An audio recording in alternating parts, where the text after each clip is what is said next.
Donc, bienvenue à tous et à toutes pour ce webinaire. C'est notre premier webinaire de l'année 2026. Le dernier était juste en décembre 2025. Donc, on a choisi de l'intituler avec Noël, stress au travail, comprendre pour mieux agir sur la santé et les relations. Donc, moi, je suis Tiffaine Noisette, formatrice pour Lifman. Moi, je suis sur la zone Auvergne-Rhône-Alpes. Noël, tu veux dire un mot? Et moi, donc Noël Gougis, et moi je suis formatrice plutôt en centre Val-de-Loire et Pays de Loire. Voilà. Du coup, ça Mm. me permet d'introduire l'IFMAN, qui est un organisme de formation au niveau national. On intervient dans le milieu professionnel, surtout médico-social, mais aussi de la fonction publique, de l'éducation dans l'enseignement depuis plus de 30 ans. L'IFMAN intervient sur de la formation continue, sur des questions de régulation de conflits, communication, coopération, faire face à l'agressivité, la posture éducative aussi. Et l'IFMAN propose aussi des analyses de pratiques professionnelles. Voilà. Notre programme du jour, de cette heure, notre menu, donc on a deux questions clés. On va aller voir les questions de santé physique et mentale, la question des risques psychosociaux et du facteur stress. On va voir pourquoi c'est un enjeu stratégique et c'est important de le prendre en compte dans nos organisations et aussi de manière individuelle. Et puis on va aller voir dans un deuxième temps des leviers d'action qu'on peut faire chacune à son niveau. Où est-ce qu'on peut agir pour prévenir le stress ou bien y faire face quand il est là? Donc on ira voir dans une première partie tous les mécanismes, comment le stress fonctionne, on ira voir quelques définitions, les mécanismes physiologiques, et puis aussi au niveau du mental. Et puis dans une deuxième partie du webinaire, on ira voir tout ce qui est levier d'action, qu'est-ce qu'on peut faire de manière concrète. On vous proposera d'interagir, pas à l'oral, mais plutôt dans le chat. On a prévu quelques petites expériences, quelques exercices pour vous à faire tout au long du webinaire. Euh, Peut-être ce que j'ai envie de dire, c'est que vous êtes un groupe hétérogène, vous venez avec certaines ont déjà une grande connaissance du stress, peut-être d'autres pas du tout, peut-être qu'il y en a qui sont épuisés et d'autres qui viennent plutôt en prévention. Donc voilà, j'ai confiance que vous allez prendre chacune les informations qui vous parleront. Peut-être qu'il y en a qui viennent avec une casquette individuelle de professionnel et d'autres qui viennent plutôt en tant que manager, encadrant d'une équipe. Voilà, on va prendre en compte ça aussi. Une petite définition pour commencer, déjà séparer la santé physique et la santé mentale, c'est deux éléments qui, qui sont complémentaires sur le spectre du bien-être. On parle de spectre aujourd'hui, c'est tout un continuum d'états de bonne santé physique à une mauvaise santé physique ou une santé physique dégradée, et pareil pour la santé mentale. On va aller d'une bonne santé mentale à une santé mentale fragile, ou alors après un état pathologique. Mais voilà, ce que j'aime bien dire, c'est que c'est pas, on passe pas du vert au rouge d'un coup. Il y a toute une zone grise. Et quand on parle de santé mentale, on a l'habitude de beaucoup de parler de santé physique, hein, voir tout ce qui est respiratoire, digestif, le corps, les muscles. Et la santé mentale, on met l'accent beaucoup plus sur notre cerveau et tout l'impact qu'il va y avoir dans le corps, donc toutes nos pensées, la manière dont on réfléchit, nos représentations, toute la partie émotionnelle qui est très physiologique, ça se passe dans le corps, et puis les comportements, nos actions. Euh, Je fais le lien déjà maintenant avec les CPS, les compétences psychosociales, qui est un levier d'action pour travailler sur la santé mentale, un levier de prévention. On y reviendra après. CPS, c'est les compétences psychosociales.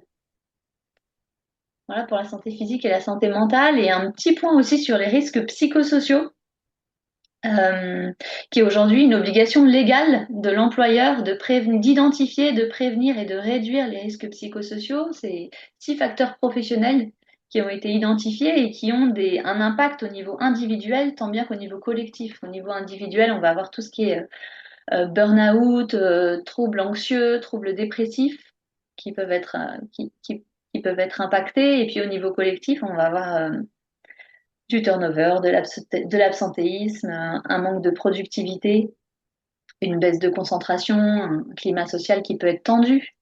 Il y a des études qui disent aujourd'hui que 62% des salariés déclarent vivre du stress au travail et que c'est quand même une des 3 premières causes de démission. Je vous les ai remis ici, risques psychosociaux, on a choisi de les regrouper selon trois grandes catégories, tout ce qui va avoir attrait au sens et à la motivation, les conflits de valeurs, si les valeurs que j'ai personnelles, est-ce qu'elles sont en cohérence avec les valeurs de ma structure, tout ce qui va être plutôt organisationnel, lié à l'insécurité, à la situation de travail, au temps, à la charge de travail, au délai, à la complexité des tâches que j'ai à faire. Tout ce qui va être lié à l'autonomie, à la marge de manœuvre. Est-ce que j'ai de l'espace pour prendre des initiatives? Est-ce qu'il y a beaucoup de contrôle ou pas? Et puis, une autre thématique autour des relations plutôt et du climat social, les rapports sociaux, les conflits, le harcèlement, le soutien, la reconnaissance ou pas. Et puis la pression, les exigences qu'on se met à soi-même ou qu'on nous met. Voilà, la culture de la structure aussi. On y reviendra sur ce triangle sens, motivation, organisation et relation et climat social. Euh, je réfléchis, est-ce que j'ai envie de rajouter quelque chose? Noël, est-ce que tu veux rajouter quelque chose avant de partir sur une situation concrète? Pas spécialement. Je pense que là, tu as pas mal abordé les choses. Ok, alors ce que je vous propose, on va dérouler une situation qu'on va travailler un petit peu au début de ce webinaire là pour comprendre les mécanismes du stress. Si vous avez de quoi écrire, vous pourriez noter une situation qui provoque du stress chez vous, plutôt dans la sphère professionnelle. Si vous venez à titre plutôt personnel, vous pouvez le faire pour ça, mais voilà, on va prendre plutôt des exemples sinon professionnels. Ça peut être quand j'ouvre ma boîte mail le matin, quand je reçois un mail particulier ou que j'ai une réunion, une présentation à faire. Voilà, essayez de chercher vraiment une situation très concrète où vous voyez qu'il y a du stress qui monte. Peut-être l'idée là, c'est d'écrire pour vous, déjà, personnellement, pour vous mettre vous-même dans cette situation et écrire pour vous afin de pouvoir aussi vous sentir dans cette situation.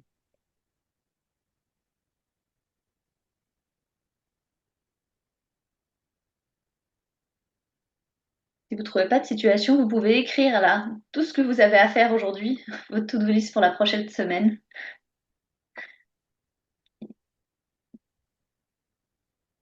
Et puis ensuite, à la suite de ça, vous pouvez écrire les sensations corporelles qui vous viennent. Qu'est-ce qui se passe dans le corps quand vous vous reliez à cette situation-là? Ensuite, on vous proposera de les écrire dans le chat, mais pas tout de suite. Pour l'instant, vraiment, c'est un travail de réflexion plutôt individuel. Vous allez voir qu'à l'IFMAN, on fait beaucoup ça, de la pédagogie. Il y a de la réflexion individuelle et ensuite, on travaille en collectif. Quelles sont mes sensations corporelles quand je me relie à cette situation-là? Qu'est-ce qui se passe dans mon corps?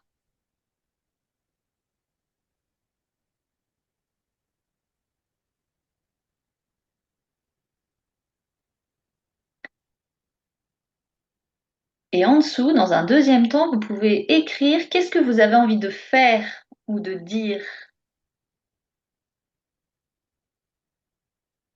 Là, on est plus au niveau des comportements. Qu'est-ce que j'ai envie de faire? Qu'est-ce que j'ai envie de dire?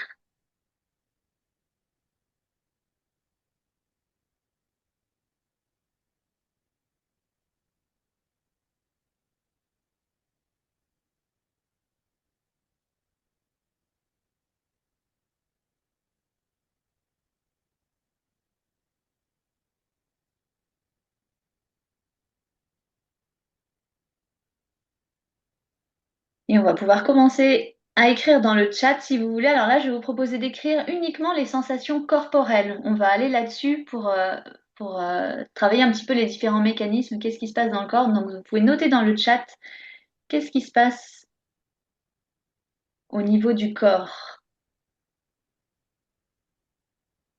La fatigue, oui, un poids sur la poitrine, du stress, de la fatigue, mal de tête, un nœud à l'estomac, le cœur qui s'emballe, la tachycardie, le cœur qui bat vite, des difficultés à dormir, mal au ventre, mal de tête, tremblement, l'estomac qui se serre, la respiration qui s'accélère, une boule au ventre, des bouffées de chaleur. de la tension dans les mâchoires, de l'agitation, bégaiement, rougeur, les mains moites, oui, se ronger les ongles. Je me réveille la nuit, de la raideur dans la nuque, j'ai chaud, des sueurs. Ok, des Mm.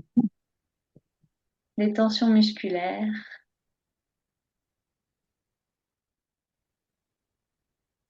les cervicales tendues. Et ben alors, on va aller voir qu'est-ce qui se passe au niveau du corps. Noël, je te laisse la parole. Ouais, ouais. Donc, on voit bien tout ce que vous avez décrit, hein, là, qu'il y a, à partir du moment où on se met en présence d'une situation de stress, oui. Déjà, rien que de penser à une situation, donc c'est comme un déclencheur intérieur de stress, on va avoir des réactions physiologiques. Donc, si tu veux, Tiffany, tu peux passer là. Euh, donc, il va y avoir un déclencheur, extérieur ou intérieur, et ça, l'objectif du stress, c'est de pouvoir se mobiliser.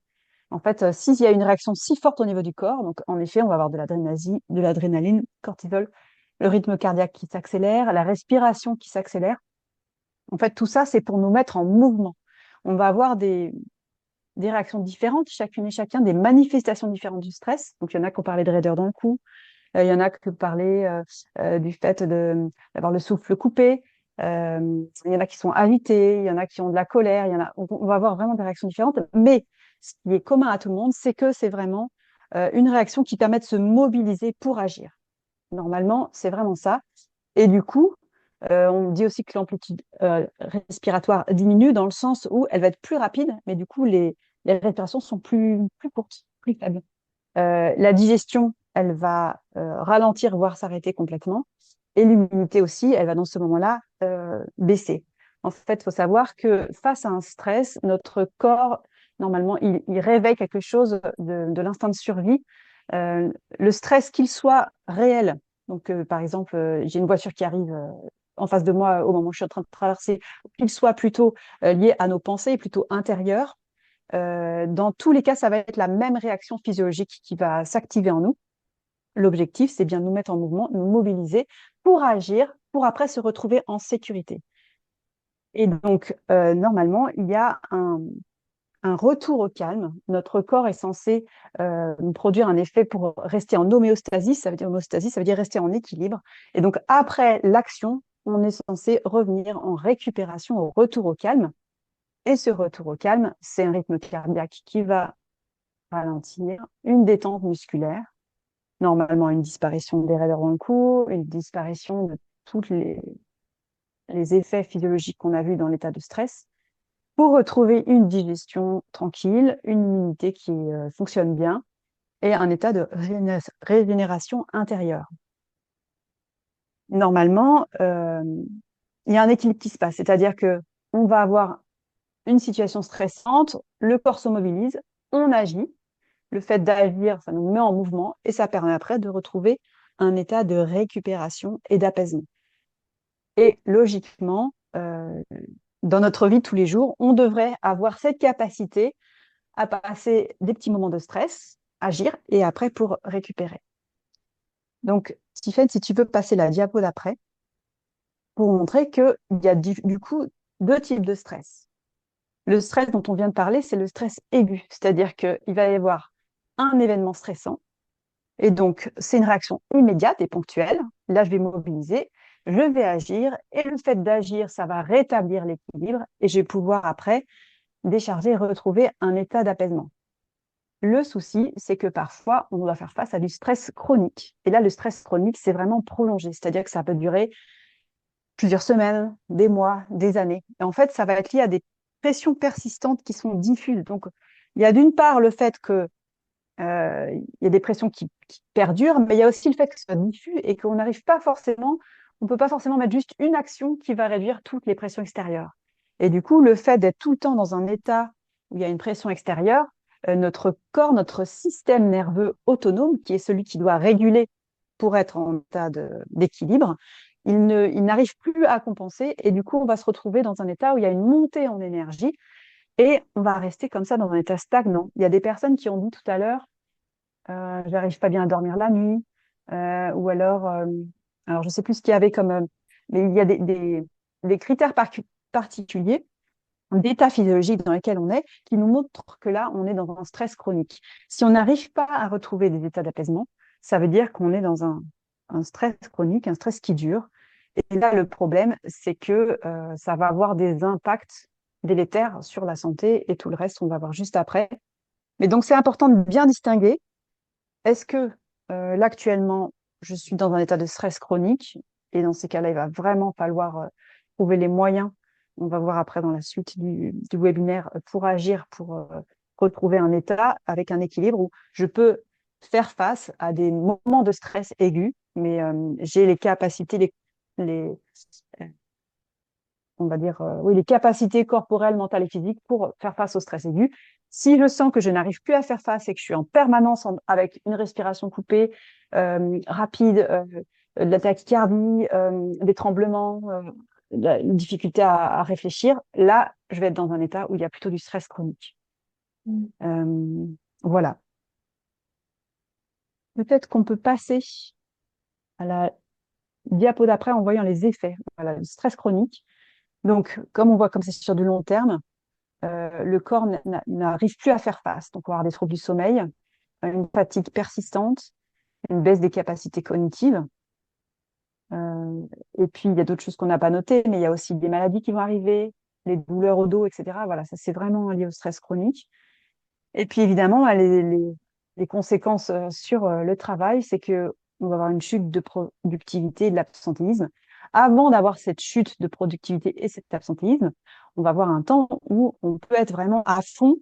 Et là, on est sur une phase de résistance, c'est-à-dire que on est sous stress, donc on va s'activer, on travaille beaucoup, etc. On est à fond. Là, c'est le cortisol qui est dans le corps qui nous permet de tenir.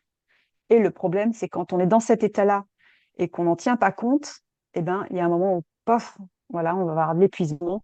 Et là, on va avoir les conséquences au niveau du travail, de chute de productivité et d'absentéisme. Donc ça, c'était pour le stress chronique. Peut-être avant d'aller voir ce qui se passe au niveau de la relation et de revenir sur le stress de manière générale, je vais vous proposer un tout petit temps pour faire baisser un peu le stress, ou en tout cas s'apaiser. Moi, je sens bien quand je parle, là, je respire vite, voilà, j'ai un peu de tension. Et donc, ce que je vais vous proposer, c'est de faire avec moi un petit exercice, vraiment en minutes, pour un petit temps d'apaisement. Donc, je vous propose, euh, pour celles et ceux qui ont un stylo dans les mains, bah, peut-être rester avec ce stylo. Celles et ceux qui sont juste posés. Là, l'idée, c'est juste de prendre un temps pour juste se mettre en état de réceptivité. Réceptivité, ça veut dire quoi? Ça veut dire, là où mes mains sont posées, je vais juste porter mon attention au bout de mes doigts. Voilà, je peux toucher la table devant moi et sentir, est-ce que c'est granuleux? Est-ce que c'est doux? Est-ce que c'est froid? Est-ce que c'est chaud? Si j'ai un stylo dans les mains, pareil, je peux juste sentir la texture de mon stylo, la température. Voilà, juste ressentir avec mes doigts, avec mes mains, la paume de mes mains. Mettre toute mon attention là. Voilà. Peut-être que là, vous aurez observé que quelque chose qui s'est un peu posé en vous. En fait, je ne peux pas être en même temps en émissivité, émettre avec mon cerveau des pensées, et en même temps en réceptivité. Ça veut dire qu'à partir du moment où, dans un moment de stress, j'ai mes pensées qui s'emballent, je vais prendre un temps de réceptivité. Ça permet un peu au cerveau de s'arrêter et du coup à la pression de redescendre. Et donc, si je suis plutôt apaisée, ça me permet d'avoir une meilleure disponibilité pour l'apprentissage, la présence à l'autre, etc. Et donc, on va poursuivre maintenant avec les effets du stress sur la relation. Et juste avant d'aller là-dessus, j'avais envie de dire, quand on touchait l'objet, moi j'avais une agrafeuse dans les doigts. Euh, Ouais. pour revenir sur ce que disait Noël sur l'homéostasie, elle dit souvent, Noël, quand j'inspire, j'active mon système et Et quand j'expire, c'est la phase de repos. Et donc, cette homéostasie se retrouve même dans l'équilibre de la respiration. Je peux voir que Ouais. mon corps, il s'active, il décharge, il charge. Ouais. En permanence. Mm. Donc, on va sur les relations. Souvent notre entrée, notre cœur de métier à l'IFMAN quand on Mm. intervient dans les structures. Et du coup, on vous propose de travailler un petit peu plus ça, l'effet du stress sur les relations. Et du coup, je vous propose de reprendre la situation. Donc Mm. là, en retour individuel, la situation que vous avez prise qui provoque du stress. Et vous aviez cherché qu'est-ce que j'ai envie de faire, qu'est-ce que j'ai envie de dire. Et vous pouvez noter dans le chat au niveau relationnel, en fait. Qu'est-ce que j'ai envie de faire? Qu'est-ce que j'ai envie de dire quand j'ai cette situation de stress? Vous pouvez le mettre dans le chat et comme ça, on aura déjà un bon aperçu de toutes les variétés de réactions. Envie d'exprimer de la colère, envie de changer de boulot, envie de se mettre au boulot quelle que soit l'heure, donc de s'activer. Ouais, merci. En parler avec mes collègues, j'ai envie d'hurler, de démissionner.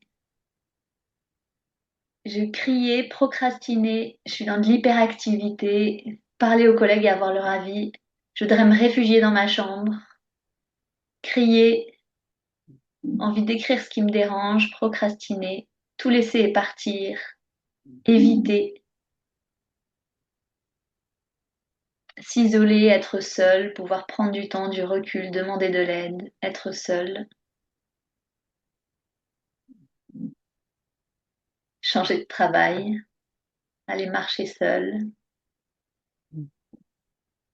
demander de l'aide, pouvoir exprimer son stress à quelqu'un qui ne va pas me juger, aller prendre un café, faire autre chose, en parler avec autrui, être écouté, j'ai envie de partir, je me dis que je suis pas Mm. compris, j'ai envie de faire de la musique, du sport, je vais en parler à mon manager, j'ai envie d'avoir du silence. Mm. Ok, c'est intéressant de voir là que vous avez, pour la plupart, parlé de stratégies qu'on met en place pour décharger le stress. Euh, donc, et puis il y a aussi des stratégies, voilà, pour diminuer le stress. Mais alors c'est amusant parce que nous, on voulait vous faire toucher du doigt comment ça va modifier nos relations. Vous avez parlé aussi beaucoup de se mettre dans un coin, de partir, il y a de s'isoler, etc. Et on voit dans ce que vous avez. Alors, il y en a eu aussi beaucoup qui ont parlé de colère, hein, mais on voit aussi il y en a une partie qui parle plutôt de s'isoler, de se mettre à l'écart. Et il y en a aussi qui parlent de stratégie pour décharger. Donc là, on va pas trop s'attarder sur la décharge, mais c'est important de le souligner quand même. On voit bien que quand on monte en stress, ça crée il y a de l'adrénaline dans le corps. Si on n'est pas en mesure, si on n'a pas les moyens de rééquilibrer la situation, on reste avec cette tension dans le corps. Et donc, c'est important d'avoir cette vigilance-là et cette hygiène de vie, de pouvoir décharger et mettre en place des stratégies pour décharger une fois qu'on a vécu un moment, un pic de stress, en effet, pour pas que ça vienne nous impacter à l'intérieur. Et donc, vous avez nommé plein de stratégies, hein, aller faire du sport, en parler à quelqu'un, prendre du temps pour être dans le silence, etc. Donc, c'est intéressant aussi que vous ayez plusieurs cordes à votre arc pour pouvoir décharger une fois que vous avez fait face à un moment de stress, pour garder une fluidité intérieure et retrouver l'apaisement. Donc là, ce qu'on va vous proposer de voir, c'est plutôt comment, de manière un peu plus subtile, le stress peut influencer la relation qu'on va avoir avec les personnes. Euh, et donc, je veux bien, Tiffany, si tu peux passer à la diapo suivante. Normalement, dans un état d'apaisement, nous, on a parlé d'un état régulé, c'est-à-dire qu'au niveau du système nerveux autonome, on est dans un état qui permet l'engagement social. Et donc, si je suis dans cet état d'apaisement, ma respiration est plutôt ample, euh, je me sens bien à l'intérieur de moi, je vais être dans la communication, dans le partage, la coopération et éventuellement vivre du challenge de manière positive. Euh, je peux avoir un tout petit état de stress, mais qui ne me fait pas sortir de ma fenêtre de tolérance. C'est-à-dire que je vais rester dans cet état où je vais être toujours dans l'ouverture, mais je vais avoir un petit peu d'activation de stress, mais je vais être toujours dans cette fenêtre de tolérance qui me permet de rester en lien, d'être dans la coopération, la communication et chercher des solutions avec les autres. Par contre, quand le niveau de stress va augmenter un petit peu, donc je vais passer ce qu'on appelle en mode dérégulé, où je vais être au-delà de ma fenêtre de tolérance, et donc je vais avoir des réactions automatiques qui vont se mettre en place en fonction du degré de stress et de ma perception inconsciente du niveau de danger. Je vais être soit dans l'attaque, parce que je me sens assez forte, assez fort, et du coup, je vais avoir des réactions un peu, je vais avoir de l'animosité, je vais avoir un ton de voix qui va être plus fort, il y a de l'agacement qui va être en moi. Donc, tous ceux qui ont parlé de colère et tout ça, c'était plutôt ce niveau-là. Et dans le type d'interaction, dans les pensées que je vais avoir, ça va être dépêche-toi, il faut, je dois, je vais être vraiment dans une activité plutôt forte, quoi. Donc ça, c'est le premier niveau. Si le danger me semble un peu plus grand, donc je parle de danger entre guillemets, c'est-à-dire que mon système nerveux autonome perçoit du danger, de l'insécurité, alors je peux être aussi dans la fuite. Et dans ces cas-là, au travail, je vais procrastiner, je vais éviter des situations, je vais me déresponsabiliser face aux autres en disant ce n'est pas ma faute, etc., etc. Donc on voit que déjà, au niveau de, quand on sort de sa fenêtre de tolérance, il y a deux niveaux là. Je vais être soit dans l'attaque, soit dans la fuite. Et après, quand j'ai l'impression que c'est encore plus élevé, que je ne peux pas faire face, là, je peux avoir une réaction encore plus forte qui va amener à de la déconnexion, de la sidération. Je vais sentir de l'impuissance, je peux me replier dans ma bulle, euh, vouloir rester en silence. Et dans ces cas-là, la communication va être coupée. On a mis un petit bonhomme allongé. En fait, là, au niveau de notre système, au niveau du corps, en fait, je suis dans un état vraiment de service minimum, on va dire. Et le genre de pensée que je vais avoir, c'est je ne suis pas capable. C'est des gens qui vont souffler beaucoup, soupirer, être dans la plainte.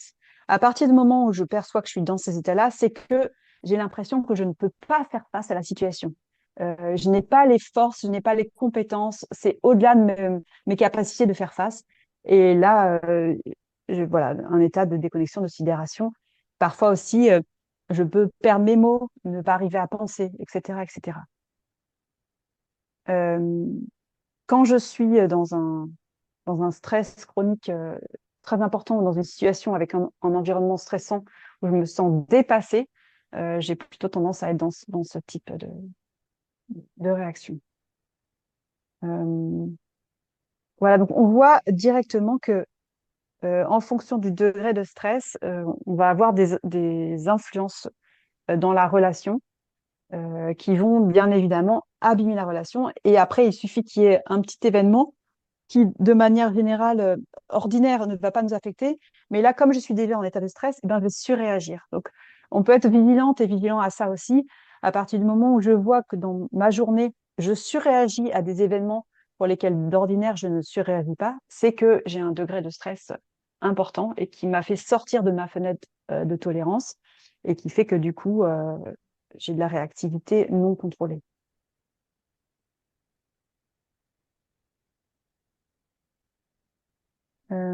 Est-ce que Tiffany, il y a quelque chose que tu voudrais rajouter par rapport à ça ou pas? Peut-être j'ai envie de parler de hiérarchie. On Mhm. dit qu'en fait, dans Mm. la dérégulation, Mm. j'attaque ou je fuis si mon corps sent un danger.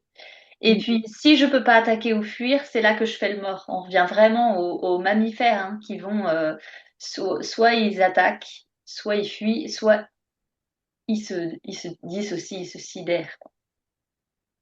Et pour repasser de l'un à l'autre, pour sortir de l'immobilisme, une des clés, c'est de repasser par le niveau 2 là, de s'activer en fait, remettre du mouvement pour ensuite retrouver de la régulation. Mm.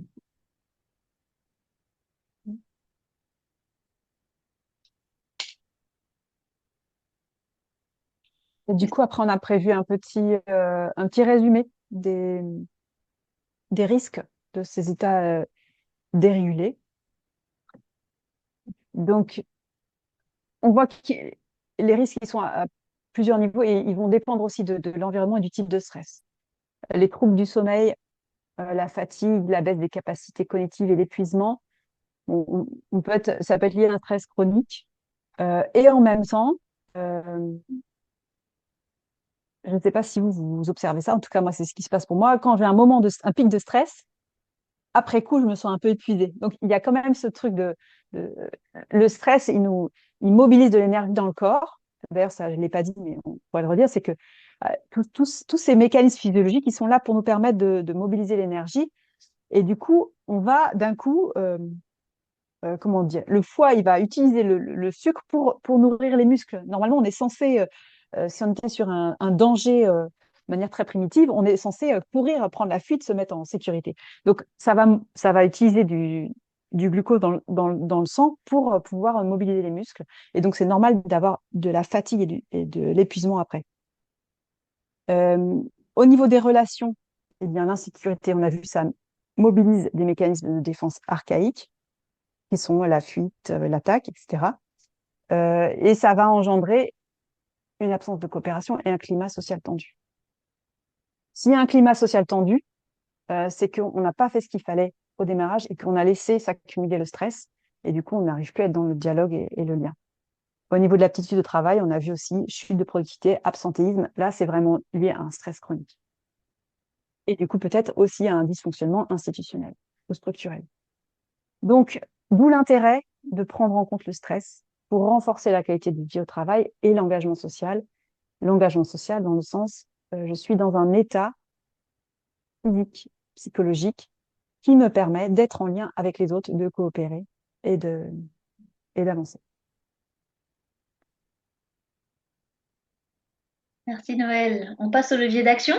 Maintenant qu'on a vu un petit peu les mécanismes et qu'est-ce qui est en jeu.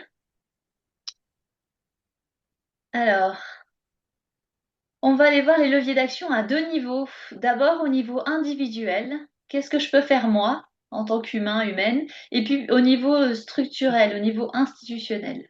Au niveau individuel, on va voir qu'il y a différents leviers d'action, cognitif, émotionnel, relationnel.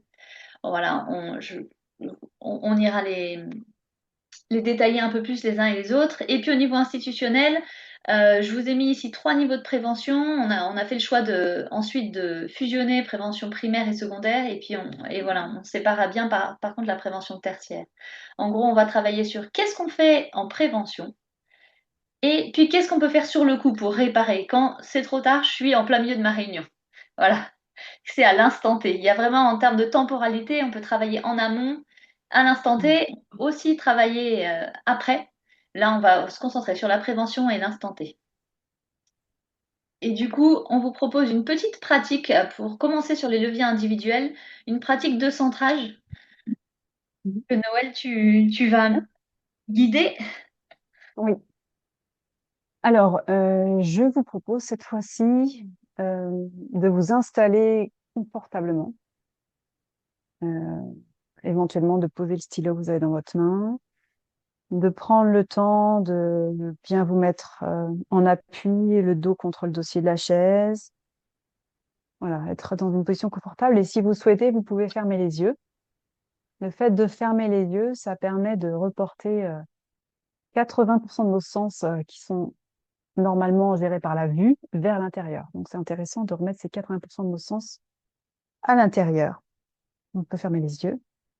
Et là, je vais vous proposer juste observer à l'intérieur de vous vos sensations et dans un premier temps, juste sentir le contact de vos pieds dans vos chaussures, vos sandales, ou le sol. Sentez au niveau de la plante de vos pieds le contact. Au niveau des doigts de pied,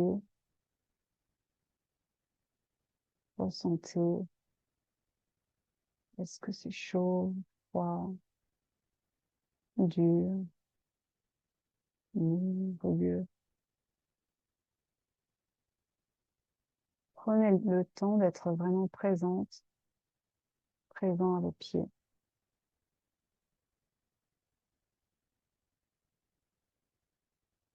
Et puis, vous pouvez aussi observer au niveau de votre torse comment ça respire. Qu'est-ce qui bouge? Est-ce que c'est le ventre qui bouge ou les poumons qui se soulèvent? Est-ce que c'est rapide ou lent?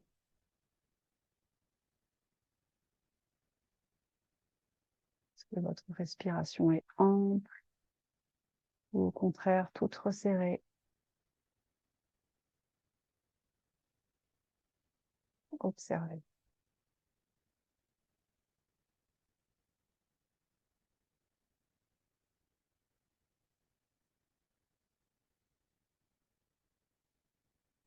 Et puis là, je vais vous proposer d'augmenter les expires, d'augmenter le souffle. Vous pouvez éventuellement compter dans votre tête. J'inspire sur 3 ou 4 par le nez et je souffle par la bouche sur 5, 6, 7, aussi longtemps que j'arrive à souffler.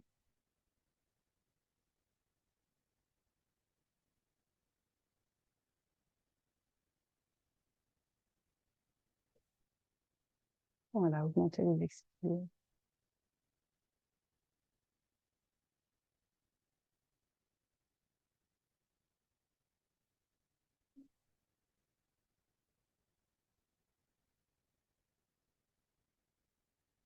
On pourrait faire ça beaucoup plus longtemps.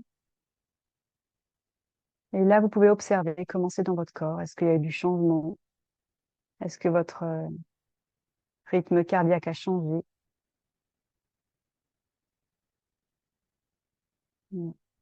Quand vous le voulez, vous pouvez rouvrir les yeux tranquillement, accueillir ce qu'il y a autour de vous, les couleurs, les formes, juste accueillir ce qui est là. Voilà. Voilà pour la petite pratique.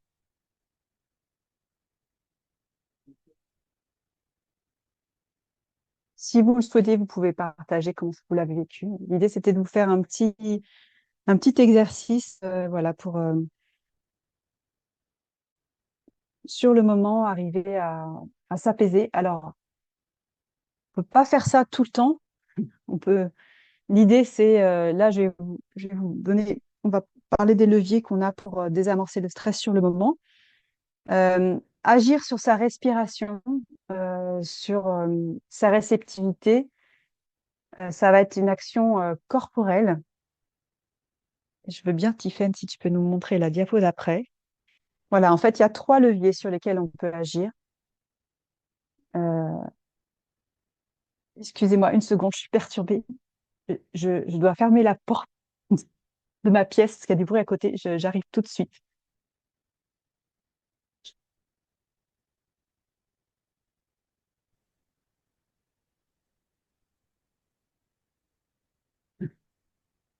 Pardonnez-moi.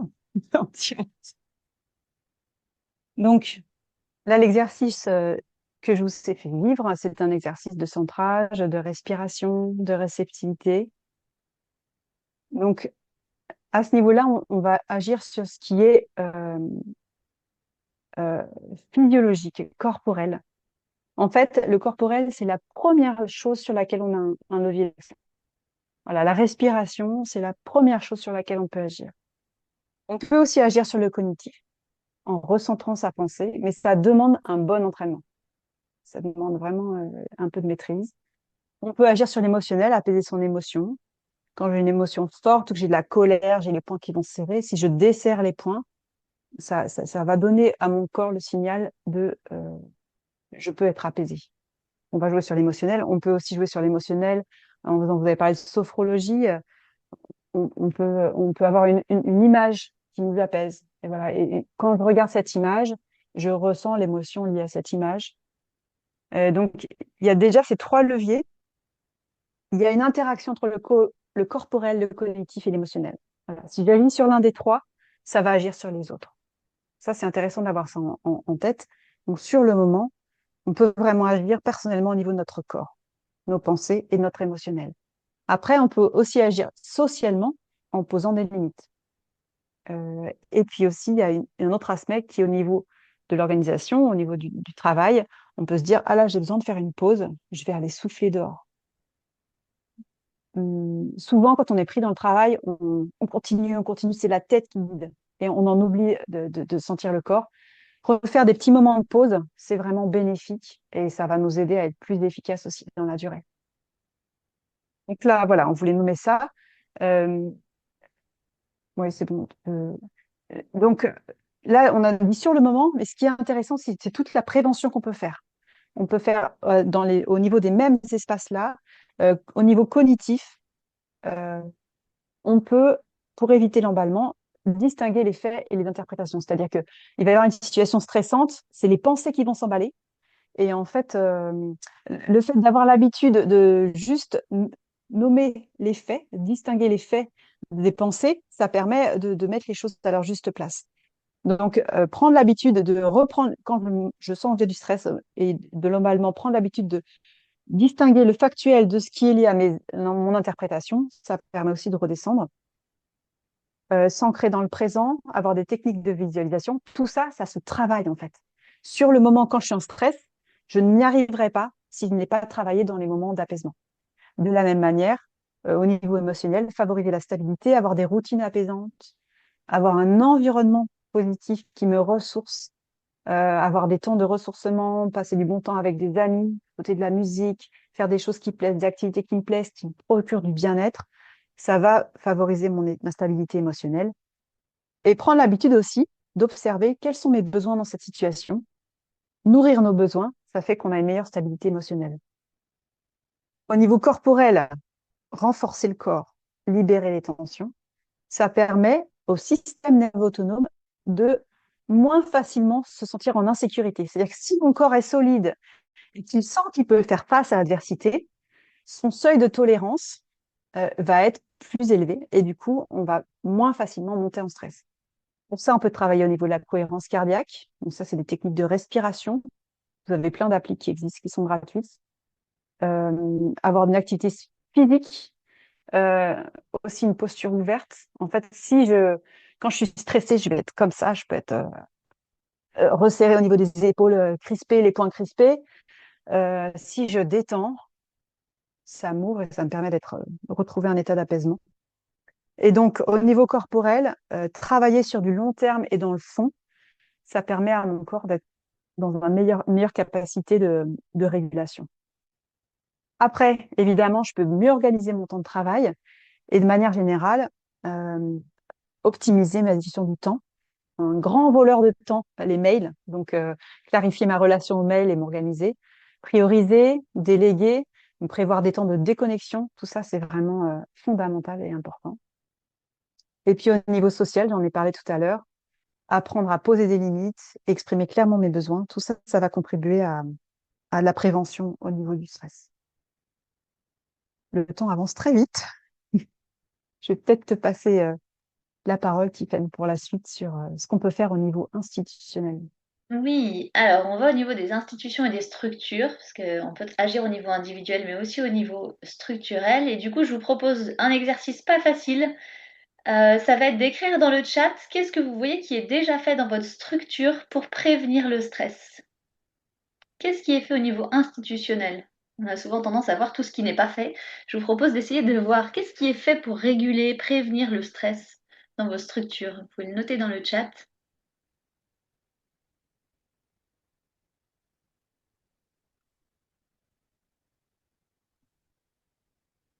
Un temps de suivi salarié régulier, de l'accompagnement, se faire accompagner par une structure tiers, encourager à faire des pauses, avoir de l'analyse de pratique. Ouais, merci.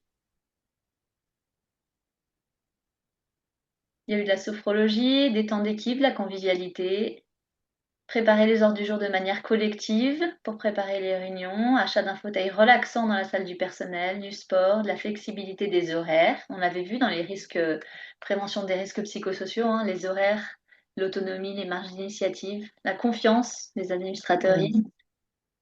Ouais. Mm. Ok, un galet Morphée, des temps d'échange,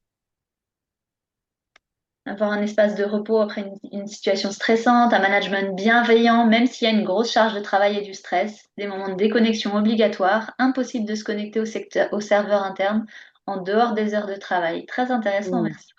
Mm. Ok, on aime bien vous faire cet exercice avec Noël parce que manager assertif et bienveillant. Parce que parfois on ne voit pas tout ce qui est fait au niveau structurel. Du coup, vous en avez déjà dit beaucoup, je vais passer un peu plus rapidement, mais voilà, on les a distingués en trois grandes catégories, celles dans lesquelles on avait classé les risques psychosociaux. Il y a tout ce qui est de l'ordre du sens et de la motivation. Là, on est sur la prévention. Comment on clarifie les priorités, on rend les objectifs clairs de la structure et on célèbre aussi la progression. Il y a tout ce qui est cadre et organisationnel. Est-ce qu'il y a une salle de repos? Est-ce qu'elle est équipée? Est-ce que voilà, on peut se connecter ou pas au serveur? Enfin, tout ça, c'est des exemples au niveau du cadre et de l'organisation qui vont prévenir le stress. Est-ce que les rôles sont clairs? Les Mm. missions, les fiches de poste sont claires? Est-ce qu'il y a de la flexibilité? C'est un juste équilibre. Et puis au niveau des relations sociales et du climat, est-ce que le personnel est formé aux compétences psychosociales? Est-ce qu'il y a des espaces de régulation formels ou informels? Comment est travaillée la communication, la coopération en équipe? Et puis on va aussi avoir à l'instant T. Alors là, on vous l'a un petit peu moins détaillé cette slide parce que c'est quelque chose qu'on va voir plus en formation, qu'on approfondit. Mais voilà, quand vraiment on est dans le dur, qu'il y a du stress et de la pression, je vais peut-être parler au niveau du cadre. Il peut y avoir des protocoles d'urgence qui sont déjà définis, notamment aérés sur les premiers secours en santé mentale. Et les équipes et les managers, s'ils sont formés à la gestion du stress, il peut y avoir du soutien qui est fait aux collègues à ce moment-là. Noël, est-ce que tu as envie de rajouter quelque chose là-dessus?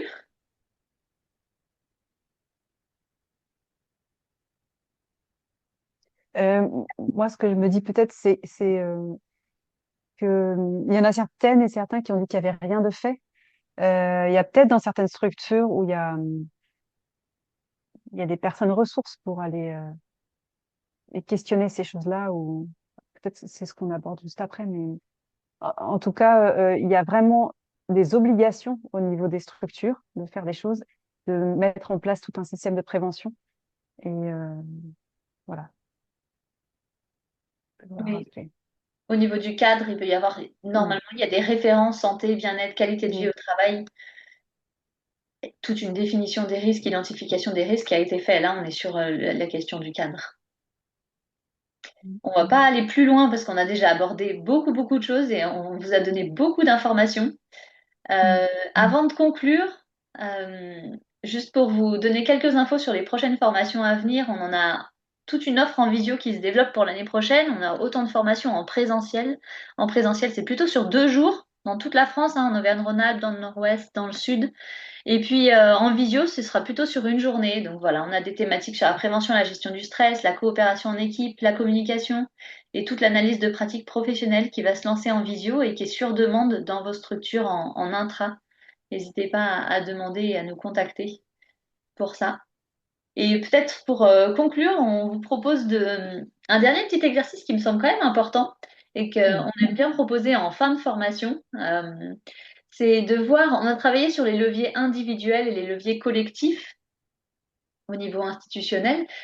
À votre niveau, où est-ce que vous pensez que vous pourriez agir? Ce serait quoi dans votre pratique professionnelle, une action, un endroit où vous voudriez agir, soit en tant que manager encadrant, soit en tant que salarié ou indépendant. Voilà. Et puis vous pouvez noter dans le chat qu'est-ce que vous aimeriez faire de l'endroit où vous êtes, à partir d'où vous êtes. Mm.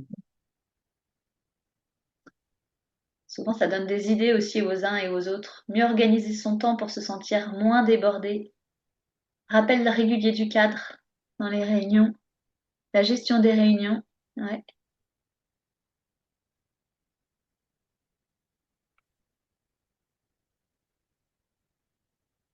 Formaliser un système de prévention. Oui. Qu'est-ce qu'on fait quand il y a du stress? Qui est personne ressource? Demander une formation d'équipe sur le stress. Créer une culture commune, ouais, sur qu'est-ce qu'on fait ensemble avec le stress. Prendre le temps de faire des pauses. être vigilant sur mes capacités de charge de travail, savoir dire que c'est trop pour moi, ouais, pose des limites. Proposer votre supervision à tous les collègues. Vas-y, Elodie, tu peux y aller. Le faire chez soi et avec les collègues. Mhm. Alerter le CSE. Améliorer la communication. Renforcer la solidarité. Avoir des outils de gestion sur site, des pauses agréables, du soin. Oui, merci. Je vous encourage à choisir une initiative dans tout ça. Souvent, on s'en met plein et du coup, on sort plus stressé d'un webinaire sur le stress qu'avec lequel on est rentré. Donc, je vous invite vraiment à choisir un petit pas qui vous demande pas trop d'efforts. Le changement, c'est comme ça que ça s'initie. C'est plutôt qualitatif que quantitatif. Donc, vraiment, je vous encourage à voir qu'est-ce que je peux faire qui me demande pas d'efforts pour que ce soit vraiment boule de neige. À quel Mm. endroit je peux commencer la boule et j'ai confiance que j'envoie du changement dans le système et que ça va se faire. Prendre le temps d'identifier le stress aigu, le stress chronique. Tout à fait. Des réunions d'équipe avec un psychologue. Ok, et Noël, je te laisse finir. Mhm. Merci beaucoup pour tous vos retours. C'est super précieux pour nous de voir les endroits de pouvoir d'agir qu'on a chacun, chacune. Mm. Mm. Du coup, en conclusion, on voulait vous remettre un peu les deux grands espaces de prévention et d'action par rapport au stress. Chacun, chacune, on a notre propre responsabilité personnelle pour agir à notre niveau, prendre soin de soi et formuler des demandes d'aide si nécessaire. Et en même temps, au niveau des managers, bah, il y a une vraie responsabilité de mettre en œuvre les conditions et les ressources pour le bien-être du salarié et avoir une posture professionnelle qui permet l'engagement social. Dans le sens, si moi-même je suis un manager, vous avez parlé d'assertivité, de bienveillance, etc. Si je suis dans un état d'ouverture et d'engagement social, je vais permettre à mes collègues d'être dans cette même posture et du coup favoriser le bien-être de chacun et chacune. Eh ben, en tout cas, merci d'avoir participé d'avoir pris ce temps-là. Merci pour vous, merci pour vos structures parce que le temps et la conscience qu'on met sur ce qu'on vit, eh ben, ça nous permet d'avancer et voilà, de renforcer on va dire, le climat social positif, quoi. Merci Noël, merci à tous et à toutes. On vous souhaite un bon après-midi et au plaisir de vous retrouver sur nos formations. N'hésitez pas à nous contacter en inter, en intra. Mm, On pose des formations sur 2 jours, sur 3 jours et c'est chouette de pouvoir aller plus en profondeur et de vraiment pouvoir pratiquer. mm, Merci pour tous vos mots dans le chat, pour vos merci. On prend, on prend. mm. Tant mieux si ça a permis à certaines et certains de se déstresser un peu. C'est toujours bon à prendre.